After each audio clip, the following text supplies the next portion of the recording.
Assalamualaikum warahmatullahi wabarakatuh. Di sini saya akan menjelaskan bagaimana perhitungan fiskal. Nah, yang pertama itu pengertian rekonsiliasi fiskal. Rekonsiliasi fiskal adalah salah satu langkah wajib pajak untuk mencocokkan jika ada hal yang berbeda antara laporan keuangan komersial yang penyusunannya didasarkan atas sistem keuangan akuntansi atau SAK dan laporan keuangan yang penyusunannya didasarkan atas sistem fiskal. Selanjutnya itu koreksi fiskal positif dan negatif. Dalam dokumen rekonsiliasi, koreksi fiskal terbagi atas dua koreksi, yaitu positif dan negatif. Yang pertama, koreksi positif. Koreksi fiskal positif adalah koreksi yang menyebabkan pertambahan laba fiskal atau pengurangan rugi fiskal sehingga laba fiskal lebih besar daripada laba komersial. Dengan kata lain, rugi fiskal lebih kecil daripada rugi komersial. Yang kedua yaitu koreksi negatif. Koreksi fiskal negatif adalah koreksi fiskal yang menyebabkan pengurangan laba fiskal atau bertambahnya rugi fiskal sehingga laba fiskal lebih kecil daripada laba komersial atau rugi fiskal lebih besar daripada rugi komersial. Nah, selanjutnya yaitu jenis rekonsiliasi fiskal. Rekonsiliasi fiskal terbagi atas dua jenis yang didasarkan atas perbedaan secara komersial dan fiskal.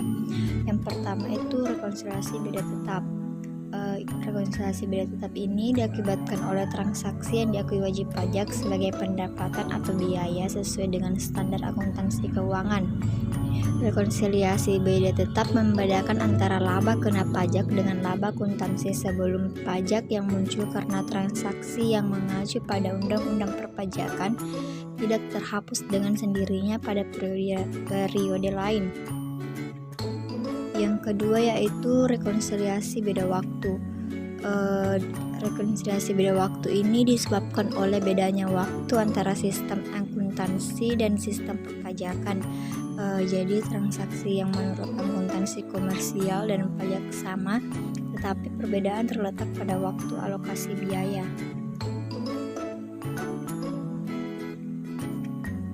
Nah, untuk perhitungan PPh badan, yang pertama itu laba fiskal dikurangi kompensasi kerugian, kemudian penghasilan kena pajak dikalikan tarif PPh pasal 1731E, kemudian hasilnya itu PPh terutang, kemudian dikurangi kredit pajak, dipotong atau dipungut atau pihak lain pasal 22, 23 dan 24, kemudian dibayar sendiri pasal 25. Kemudian hasilnya itu PPh kurang atau lebih bayar. Perhitungan angsuran PPh pasal 25 tahun pajak berikutnya.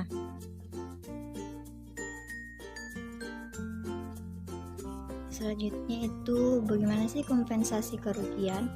Menurut pasal 6 ayat 2 dan PP 62 tahun 2008, kompensasi kerugian dapat dikompensasikan dengan penghasilan mulai tahun pajak berikutnya berturut-turut sampai dengan 5 tahun. Kemudian penanaman modal di bidang usaha perkebunan, tanaman keras dan pertambangan di daerah terpencil, kompensasi kerugian paling lama 10 tahun. Kemudian penanaman modal di bidang usaha perkebunan, tanaman keras dan pertambangan di luar daerah terpencil, kompensasi kerugian diberikan paling lama 8 tahun. Nah, ini adalah contoh kasus pelaporan pajak penghasilan pajak 25 wajib pajak badan. Cara perhitungannya itu kompensasi kerugian penghasilan kena pajak dikurangi laba fiskal, kemudian dikalikan tarif PPh pasal 17, kemudian hasilnya itu PPh terutang, kemudian hasil dari PPh terutang itu dikurangi kredit pajak, kemudian hasilnya itu PPh kurang atau lebih bayar.